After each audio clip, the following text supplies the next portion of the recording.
Hello, my dear viewers. Welcome back to my channel after one day gap. I already told you, రోజు నేను ఇక్కడి నుంచి చేద్దాం అనుకుంటున్నాను. ఫ్రైడే చేశాను, మరలా Sunday is a happy day. సరే, మనము కరెక్షన్ ఆఫ్ ఎర్రర్స్, దాన్నే మనం కరెక్షన్ ఆఫ్ సెంటెన్సెస్ అని కూడా అంటాం. సహజంగా ఎర్రర్స్ ఎక్కడ వస్తాయి అంటే సెంటెన్సెస్లోనే వస్తాయి.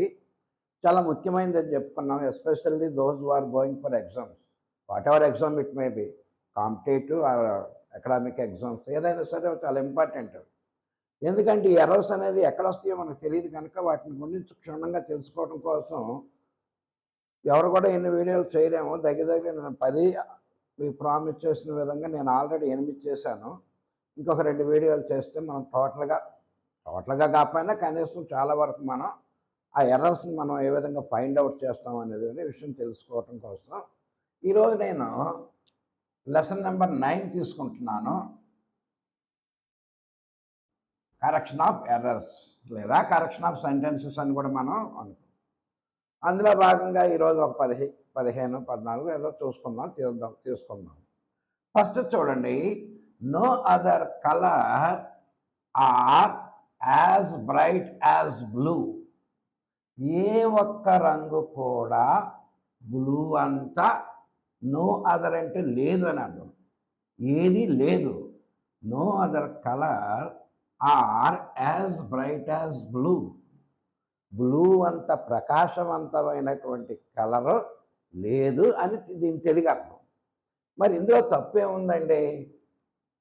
నో అదర్ కలర్ అనగానే చాలా ఉంటాయి అనగానే మనం అక్కడ బహువచనం ఆర్ పెట్టుకున్నాం. మనం వెర్బ్ నో అదర్ కానీ ఎనీ అదర్ కానీ ఇలాంటివి వచ్చినప్పుడు ఆ సబ్జెక్ట్ తర్వాత ఉండవలసింది ఈజ్ అనేది ఉండాలి. No other colour is. ఏ ఒక్క రంగు కూడా, ఏ ఒక్క అన్నాడు కనుక ఈజ్. ఏ ఒక్క రంగు కూడా బ్లూ అంత బ్రైట్ ఉండదు, అంటే బ్లూ కలర్ లైట్గా ఉంటుందని అర్థం. అర్థమైంది. కాకపోతే ఇక్కడ ఆరకు బదులుగా మనం ఈజ్ పెట్టుకుంటే కరెక్ట్ అవుతుంది. Very few, most other, no other, any other, one of, ఇలాంటివి వచ్చినప్పుడు మనం సహజంగా ఈజ్ అనేటటువంటి దాన్ని మనం పెట్టుకోవాలి. రెండవది, some one stole my watch just now. Just now, ఇప్పుడే ఎవరో నా వాచ్ని దొంగిలించాడు. సహజంగా మనం ఇందులో వెర్బ్ ఫాల్ట్, ఇప్పుడే పూర్తి అయిన క్రియలను మనం దేంట్లో పెట్టాలి? దొంగిలించాడు. ఎప్పుడు? జస్ట్ నౌ అంటున్నాడు వాడు. ఇప్పుడే నా వాచ్ని ఎవరో దొంగిలించారు అని అంటున్నాడు. కానీ తీసుకున్నటువంటి వెర్బ్ ఏంటి? Someone stole. Simple past టెన్స్లో ఉంది. ఒకే ఒక వెర్బ్ ఉంది, ఆ వెర్బ్ పాస్ట్ టెన్స్లో ఉంది. Steel, stole, stolen. సో రెండవ దాంట్లో V2లో ఉంది కనుక దీన్ని మనం సింపుల్ పాస్ట్ టెన్స్లో దీన్ని రాసాం. కానీ ఇక్కడ సందర్భం దేని తెలియజేస్తుంది? జస్ట్ నౌ, ఇప్పుడే. జస్ట్ కంప్లీట్ అయినటువంటి క్రియలు మనం ప్రజెంట్ పర్ఫెక్ట్లో ఉపయోగించుకోవాలి. మనం ప్రజెంట్ పర్ఫెక్ట్ అనుకంటే హ్యావ్ కానీ హ్యాజ్ కానీ వస్తుంది.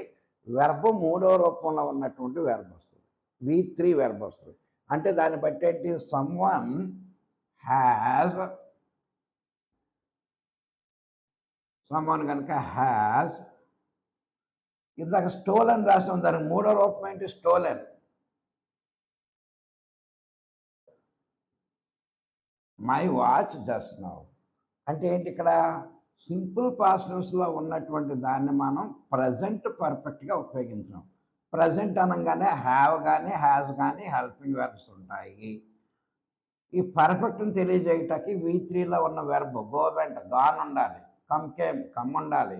ఈట్ ఏట్, ఈటెన్ ఉండాలి. ఈ విధంగా మనం V3 వెర్బ్ని పెట్టుకుంటే అప్పుడు ఈ జస్ట్ నౌ అనేటటువంటిది కరెక్ట్.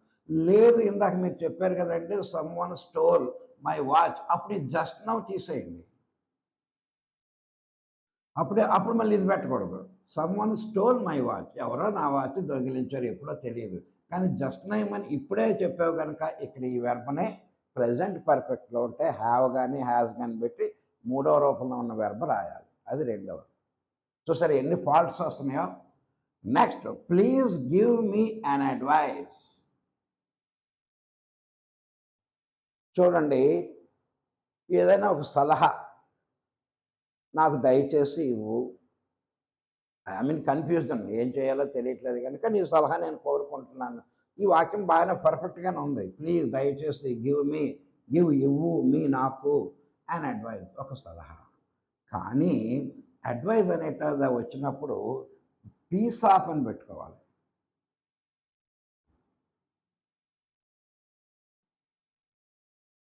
అంటే ఏంటి? ఈ యానకు ముందు పీస్ ఆఫ్ అడ్వైస్ అని రావాలన్నమాట. కానీ ఇక్కడ ఈ అడ్వైస్ అనేటటువంటిది ఏతో స్టార్ట్ అవుతుంది గనక యాన్ పెట్టుకున్నాం. కానీ దీని ముందు మనం పీస్ పెట్టుకుంటున్నాం. పీస్ పెట్టుకున్నప్పుడు పి అనేది కాన్సోనెంట్ కనుక ఏ రావాలి. అడ్వైజ్ అదే ఆల్పేది వొవెల్ సౌండ్స్‌తో వస్తుంది గనక యాన్ పెట్టాం. కానీ ఎప్పుడైతే పీస్ ఇక్కడ ముందు యాడ్ చేస్తామో పీస్ కాన్సోనెంట్ సౌండ్ గనక ఏ పెట్టుకోవాలి. అంటే ఈ అడ్వైస్ తీసేసి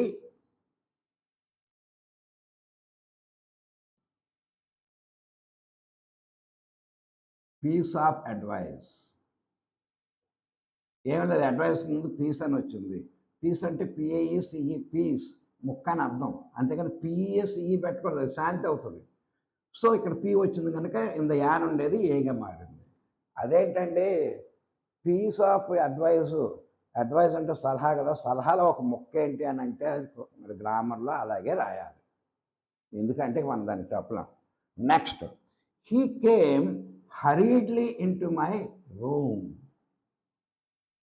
అతడు కంగారుగా అంటే వేగంగా మా రూమ్లోకి వచ్చాడు అనేది. ఈ హరీడ్ అనేటటువంటిది బయటికి వెళ్ళడానికి ఉపయోగించాలి. ఈ హరీడ్లీ వెంట అవుట్, అతను చాలా వేగంగా వెళ్ళిపోయాడు. మరి లోనకి రావటానికి అప్పుడు ఇక్కడ హరీడ్లీకి బదులుగా ఇది యాడ్వర్బ్ ఇది. ఈ కేమ్ క్విక్లీ. హరీడ్కి బదులుగా ఇక్కడ మనం ఏం రాసామండి? క్విక్లీ అనేటటువంటిది రాసాం. ఈ came quickly into my room. చాలా వేగంగా అతను ఏం లేదు, ఒక వెర్బ్ యాడ్వర్బ్ని తీసేసి హరీడ్లీ అనేటటువంటి యాడ్వర్బ్ని తీసేసి క్విక్లీ అనేటటువంటి యాడ్వర్బ్ని పెట్టాము. ఎందుకు పెట్టాలంటే బయటకు వెళ్ళేటప్పుడు హరీడ్గా వెళ్తారు, లోనికి వచ్చేటప్పుడు క్విక్గా వస్తారు అనేటటువంటి ఉద్దేశంతో గ్రామర్లో చెప్పబడింది కనుక. Next, I don't like fruits. సహజంగా ఏ వ్యక్తి కూడా అన్ని ఫ్రూట్స్ని లైక్ చేయకుండా ఉండడు. ఇష్టపడిన వాళ్ళు చాలా తక్కువ మంది. కనీసం వాడికి ఒక ఫ్రూట్ అన్నా ఇష్టం ఉంటుంది. మొత్తం నాకు ఫ్రూట్స్ అంటే నాకు అసహ్యం అండి, నేను బ్యాన్ చేశాను, ఏ పండు కూడా తిన్నాను, అలాంటి వ్యక్తి ప్రపంచంలో ఎవరు ఉండడు. కనుక ఐ డోంట్ లైక్ ఫ్రూట్స్ అనే బదులు ఐ డోంట్ లైక్ ఫ్రూట్ అనాలి. నీకు ఇష్టం కాని ఏదో ఫ్రూట్, అది జామో సీతాఫలమో ఏదో ఉంటుంది, అప్పుడు ఆ ఫ్రూట్ ఇష్టం లేదు కానీ మిగతా ఇష్టం అని వస్తుంది కనుక ఇక్కడ బహువచనం రాకుండా ఫ్రూట్ అని పెట్టాలి. I don't like fruit, not fruits. ఇది ఏ విధంగా గ్రామర్ అంటే దట్స్ ఆల్ గ్రామర్, అంతే. We have to accept it. He possess many cattles. Possess అంటే కలిగి ఉండటం. అతడు చాలా క్యాటిల్ అంటేనే బహువచనం, పశువుల మంద. వాటికి ఎస్ చేరదు. క్యాటిల్ అంటేనే పశువుల మంద, సిఏటిటిఎల్ఈ. కెటిల్ కాదు, కేఏటిటిఎల్ఈ కాదు. సో క్యాటిల్ అంటే బహువచనం కనుక హీ పొసెస్ మెనీ క్యాటిల్స్కి బదులుగా ఈ ఎస్ పెట్టినా బహువచనమే, ఎస్ లేకపోయినా బదులు. సో ఎస్ తీసేయాలి. హీ పొసెస్ మెనీ క్యాటిల్ అంటే చాలా పశువుల మంద అతని దగ్గర. ఒకప్పుడు ఏ దేశంలోనైనా అతడు ధనికుడు గొప్పవాడు అని చెప్పడానికి అతని దగ్గర ఉన్న డబ్బు బంగారం వెండి కాదు, అతని దగ్గర పశు సంపద ఎంత ఉంది. పశు సంపద అంటే కేవలం మళ్ళీ ఆవులు గేదెళ్ళు తర్వాత ఎద్దులు ఇవే కాదు, గొర్రెలు మేకలు ఇవన్నీ కలిసి పశు సంపద. అమ్మ వాడి దగ్గర 1000 ఆవులు ఉన్నాయి, దగ్గర 2000 గొర్రెలు ఉన్నాయి. అమ్మ కోటీశ్వరుడు అతను. మళ్ళీ అడిగి ఇల్లు ఉండదు, తిరుగుతూ ఉంటారు టెంట్లు వేసుకుని. పూర్వకాలంలో ఉండేది ఇది. అంటే ఒక ధనికుడు అనేటటువంటి స్టేటస్. క్యాటిల్ అంటే ఏంటి? పశువుల మంద అన్నీ వస్తాయి ఇందులో, ఆవులు గేదెలు గొర్రెలు మేకలు ఇవన్నీ కూడా వస్తాయి. సో ఎస్ చేసుకోకూడదు ఇక్కడ. Next, I bought a new scissor. Scissor అంటే కత్తిర. సిగరెట్ అని, సిజర్స్ అని ఇవన్నీ కూడా ఎస్ చేరతాయి. ఏకవచనానికైనా, బహువచనానికైనా ఎస్ కంపల్సరీగా ఉంటుంది. పోలీస్ ఒకటి. పోలీస్ ఎప్పుడు ఏకవచనం కూడా పోలీస్ అంటే మొత్తం అందరిని కలిపి. సో ఇక్కడ ఫాల్ట్ ఏంటంటే I bought a new scissors అన్నాడు కదా, అది కాకుండా a a new pair of scissors.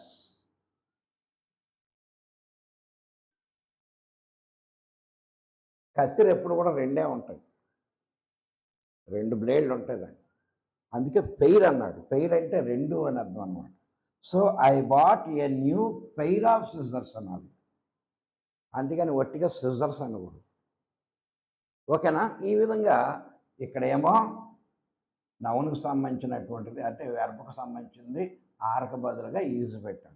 ఇక్కడ సింపుల్ పాస్ట్ టెన్స్ దాన్ని ఏమో ప్రజెంట్ పర్ఫెక్ట్గా పెట్టాం. ఎందుకని జస్ట్ నౌ ఉంది కనుక. జస్ట్ నౌ లేకపోతే స్టోలన్ పెట్టుకుంటే సరిపోతుంది. Next please give me a advice అని అన్నాం, యాన్ అడ్వైజ్ అన్నాం, కానీ ఏ పీస్ ఆఫ్ అడ్వైజ్. ఈ కేమ్ క్విక్లీ, కానీ ఇచ్చింది ఏంటి, హరీడ్లీ అని ఇచ్చాడు. దాని బదులు ఐ డోంట్ లైక్ ఫ్రూట్స్ అన్నాడు, కానీ ఫ్రూట్ రాయాలి మనం. హీ పొసెస్ మెనీ క్యాటిల్స్ అన్నాడు, బహువచనం ఎస్ పెట్టాడు. ఇక్కడ ఆ ఎస్ తీసేయాలి, ఎందుకంటే ఇదే బహువచనం. Next I bought a new scissor అని ఉంది, a new pair of scissor అని. చూడండి ఇక్కడ మరి కొన్ని తీసుకోవడం జరిగింది. ఫస్ట్ది she is a woman of words. ఆ అమ్మాయి ఎక్కువ మాటలు చెప్తుంది. కొంతమంది ఎక్కువ మాట్లాడుతూ ఉంటారు, చేతలు ఉండవు. Sorry, women of words, men of words అంటే ఎక్కువ మాట్లాడేటటువంటి. ఇందులో she is a woman of words కాదు, she is a woman of word. బహువచనం పెట్టకూడదు, వర్డ్ అనే పెట్టాలి మనం, వర్డ్స్ అని మనం పెట్టకూడదు. Next there are 5 male in the park. సహజంగా సెక్స్ అడిగేటప్పుడు మేలా ఫిమేలా అని మనకి ప్రతి అప్లికేషన్లో వాడు అడుగుతూ ఉంటాడు. అంటే నీ యొక్క సెక్స్ ఏంటి, మేల్ అయితే మగ అయితే మేల్ పెడతాం, స్త్రీ అయితే స్త్రీ జాతికి చెందిన బాలిక కావచ్చు, స్త్రీ కావచ్చు, ఓల్డేజ్ ఎవరైనా సరే ఫిమేల్ ఎఫ్ఈ పెడతాం. ఇక్కడ వాడు ఏం చెప్తున్నాడు, there are 5 male in the park. మగ ఉంది, 5 మగ ఉంది అని అంటున్నాడు. మగ ఏంటి, మగ ఎవరికి చెందుతుంది, మనుషులకి, మగవాళ్ళకి చెందుతుంది. సో ఇక్కడ మనకి దేర్ ఆర్ 5 మేల్ కాదు, 5 మెన్. 5 మనుషులు ఉన్నారు, మగ మనుషులు ఉన్నారు. అంతేగాని మనం ఏదో అప్లికేషన్లు అడిగినట్టుగా మేలు ఫిమేల్ అనేటటువంటి మామూలు వాడుక భాషలో ఇంట్లో కానీ బయట కానీ పార్కుల్లో కానీ సినిమా హాల్లో కానీ 1000 male and female in the theatre అంటామేంటి మనం. 1000 మంది దాకా సినిమా చూడటానికి వచ్చారు, మేలు ఫిమేల్ అంటామేంటి. ఉమెన్ అండ్ మెన్ అంటాం మనం, బాయ్స్ అండ్ గర్ల్స్ అంటాం. ఆ విధంగా ఇక్కడ ఫిమేల్ పెట్టకూడదండి, మేల్ పెట్టకూడదు, ఫిమేల్ పెట్టకూడదు. ఫిమేల్ అంటే ఉమెన్ అని పెడతాం, మేల్ అంటే మెన్ అని పెడతాం. అది బాగా వస్తుంది. This all sheeps are grazing in the field. Sheeps అంటే గొర్రెలు, గొర్రెలే. మేకలనైతే మళ్ళీ గోట్స్ అంటాం. షీప్ అంటే గొర్రెల మంద, గొర్రెలు. అసలు యాక్చువల్గా షీప్ అంటారు, కొంతమంది షీప్స్ అంటారు. ఇక్కడ మనం షీప్స్ని తీసుకున్నాం, తప్పేమి. ఈ గొర్రెలన్నీ కూడా గ్రేజింగ్ మేస్తూ ఉన్నాయి ఇన్ ద ఫీల్డ్, పొలములో. ఇదంతా వాక్యం బాగానే ఉందండి. కాకపోతే దీస్ ఆల్ అన్నాడు కదా, ఈ ఉల్టా పల్టా చేయాలంటే ఏంటి, ఆల్ దీస్,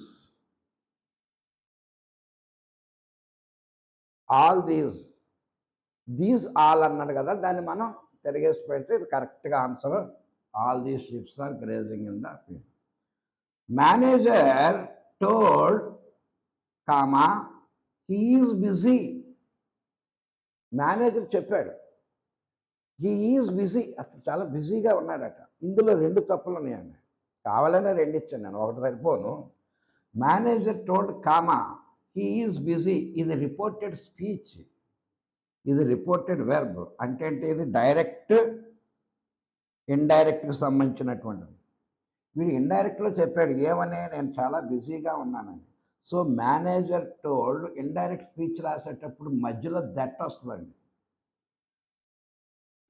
ఈ రెండింటినీ కలిపేది రిపోర్టెడ్ వెర్బ్ని రిపోర్టెడ్ స్పీచ్ని కలిపేటప్పుడు సాధారణ వాక్యం అయితే మధ్యలో దట్ పెట్టుకోవాలి. అది ఒకటి. ఇక్కడేమో టోల్డ్ పాస్ట్ అని చెప్పాడు, ఇక్కడేమో ఈజ్ ప్రెజెంట్ అని చెప్పాడు. మాట్లాడింది పాస్ట్ టెన్స్, ఏం మాట్లాడాడో కూడా పాస్ట్ టెన్స్లో ఉండాలి కదా. సో ఇక్కడ వాజ్ రావాలి. అంటే టోటల్గా ఏంటి, మేనేజర్ టోల్డ్ ఇదంతా కలిపి రాద్దాం. టోల్డ్ దాట్, ఈ కామా ఉండకూడదు దట్ కలిపినప్పుడు. దట్ హీ ఈజ్ అన్నది కాస్త హీ వాజ్ బిజీ. అంటే డైరెక్ట్ ఇండైరెక్ట్ సంబంధించినటువంటి తప్పు అన్నమాట. డైరెక్ట్ ఇండైరెక్ట్ ఇంకా నేను మొదలెడతాను. ఆల్రెడీ కొంత ఇంట్రడక్షన్ ఇవ్వటం జరిగింది, 2-3 రోజుల్లో అది కూడా స్టార్ట్. చాలా ఇంపార్టెంట్ ఇది. Next, I have seen you yesterday. I have seen you, నేను చూశాను ఇప్పుడే అనే భావం. కానీ ఇక్కడ రాసింది ఎస్టర్డే అని ఉంది. నిన్న నేను చూశాను, కరెక్ట్గా మనకు పాస్ట్ తెలిసిపోతుంది. ఐ హ్యావ్ ఇందాక చూసాం కదా మనం, just now my watch has stolen అన్నాం కదా.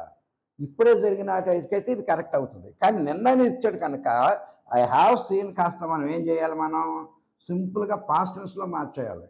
అంటే ఏంటి, ఐ సా, నేను చూశాను, యు నిన్ను ఎస్టర్డే. ఖచ్చితంగా జరిగిపోయిన కాలం అనేటటువంటిది వచ్చింది కనుక మనం ప్రజెంట్ పర్ఫెక్ట్లో ఉన్నటువంటి దాన్ని మనం సింపుల్ పాస్ట్ టెన్స్గా V2 వెర్బ్ తోటి మనం ఈ వాక్యాన్ని కరెక్ట్ చేస్తాం. లేదు ఐ హ్యావ్ సీన్ యూ, అప్పుడు ఎస్టర్డే పెట్టుకోకపోతే అది కరెక్ట్ అవుతుంది. ఐ హ్యావ్ సీన్ యూ అని వస్తుంది. ఓకేనా. Next, he and I enjoyed the party. He అతడు, అండ్ ఐ నేను చక్కగా పార్టీ ఎంజాయ్ చేశాము. ఇందులో తప్పేముందండి, ఏమీ లేదు. కాకపోతే ఇక్కడ ప్రొనౌన్ ఐ అనే ప్రొనౌను హీ అనేటటువంటి ప్రొనౌన్ని కరెక్ట్ ఆర్డర్లో పెట్టుకోవాలి. ఇక్కడ వాక్యంలో హీ ముందు వచ్చింది అయింది, కానీ మనకి పర్సనల్ ప్రొనౌన్స్లో ఆర్డర్ ఏంటి, I we first person, you second person, he she they ఇవి థర్డ్ పర్సన్. అంటే ఫస్ట్ ఏమి ఉండాలి మనకి, ఐ కానీ ఉయ్ కానీ వాక్యంలో ఫస్ట్ రావాలి. తర్వాత ఏమి రావాలి, యు రావాలి. తర్వాత హీ షీ. ఆ విధంగా హీ ముందుకు వచ్చింది ఏంటి, థర్డ్ పర్సన్. ఫస్ట్ పర్సన్ అయినటువంటి ఐ వెనక్కి వెళ్ళింది. సో ఈ ఆర్డర్లో రాయాలి కనుక ఐని ముందు పెట్టుకోవాలి మనం, హీని తర్వాత పెట్టుకోవాలి. అలా కాకుండా ఇక్కడేమో యు ఇచ్చాడు, ఇక్కడేమో షీ ఇచ్చాడు. అప్పుడు కరెక్ట్ అవుతుంది. ఇది సెకండ్ పర్సన్, ఇది థర్డ్ పర్సన్, ఆర్డర్ బాగానే ఉంది. సో ఈ ఆర్డర్ చూసుకోవాలి, first person, second person, third person ఈ కానీ ఉన్నట్లయితే వాటిని ఈ ఆర్డర్లో పెట్టుకోవాలి. అందుకని ఇక్కడ ఏం రాస్తుంది, ఇప్పుడు ఏం రాయాలన్నమాట, హీ అండ్ ఐ అన్నాడు కనుక ఐ అండ్ హీ. అతడు థర్డ్ పర్సన్, అతడు, ఐ ఫస్ట్ పర్సన్, నేను ఆర్డర్లోనే పెట్టాం. I and he enjoyed the party. అది కూడా బాగా గుర్తుంచుకోవాలి. ఐ యు దే అని వాక్యంలో రావనుకోండి, ఒకవేళ వచ్చినాయి అనుకోండి, అటు ఆర్డర్ ప్రకారం మనం పెట్టుకోవాలి. First person, second person. Last, when he has come. When has he come, when has she come. When has she come అనేటటువంటి ప్రశ్న ఉండదు. దానికి బదులుగా ఏం రాయాలంటే ఇక్కడ మనం when did she come. Did జరిగిపోయి, కమ్ అనేది ఆమె ఎప్పుడు వచ్చినది. అంతేగాని హ్యాస్ హ్యావ్లు ఈతో ప్రశ్నించకూడదు, జరిగిపోయిన క్రియ కనుక. When did she come, when did you go, నువ్వు ఎప్పుడు వెళ్ళావు. When did the rain come, rain ఎప్పుడు వచ్చింది. డిడ్ తర్వాత మళ్ళీ వెర్బ్ ప్రెజెంట్ టెన్స్లో ఉండాలి. సో ఈ విధంగా మనం ఇంకొక 7 చూడటం జరిగింది. ఫస్ట్‌ది ఏంటి, he is a woman of words అని ఉంటుంది. ఇక్కడ మనం ఎస్ పెట్టకూడదు. There are 5 men. ఇందాకేంటి మేల్ అని ఇచ్చాం. మేల్ అనేది రాయకుండా మెన్ రాయాలి. ఆల్ దీస్ అన్నాడు, ఒక దీస్ ఆల్ అన్నాడు, మనమేమో ఆల్ దీస్ అటు ఇటు మార్చాం. Next manager told he is busy అన్నాడు. కానీ మనం ఏం చేస్తాం, మేనేజర్ టోల్డ్ దట్ పెట్టి ఇక్కడ ఈజ్ని వర్స్ కింద మార్చాం. అప్పుడు అది కరెక్ట్ అవుతుంది. I have seen you yesterday అన్నాడు. ప్రజెంట్ పర్ఫెక్ట్ అది పెట్టి మళ్ళీ ఎస్టర్డే నిన్న అన్నాడు. సో అలా పెట్టకూడదు కనుక I saw you yesterday. I and he enjoyed the part. కానీ ఇచ్చిందేంటి, హీ అండ్ ఐ అని ఉంది. ఐ అనేది ఫస్ట్ పర్సన్ ముందు రావాలి, సెకండ్ కానీ థర్డ్ కానీ తర్వాత రావాలి, కానీ ఈ ఆర్డర్ని ఇలా మార్చాం అనమాట. When did she come, when has she come అని క్వశ్చన్ ఉంది కనుక అలా ఉపయోగించకూడదు కనుక వెన్ డిడ్ షీ కమ్ అనేటటువంటి దాన్ని మనం ఉపయోగించడం జరిగింది. సో ఈ విధంగా మనం ఈరోజు ఒక 15 చూడటం జరిగింది. ఏది అండర్ లెసన్ 9. ఇంకొక లెసన్ ఉంది 10వది. అది రేపు కాదు, ఎల్లుండి. ఇక day by day after day మన రోజు కనుక, అంటే అగైన్ రేపు మండే ట్యూస్డే అది పూర్తి చేసేద్దాం. చాలు 10 వీడియోస్ మీకు అన్నీ అందులో కవర్ అయ్యేటట్లుగా నేను టేకప్ చేయడం జరిగింది. So that is it for today, my dear viewers. I hope that you have enjoyed Sunday. No more hot conditions, cool conditions. Everywhere raining somewhere and cloudy. So happy ga undi. Enjoy cheyataki kuda baane untundi. I thought you have enjoyed it. Okay, that is it for today. If you like my channel, please like, subscribe and share to your friends. Thank you very much.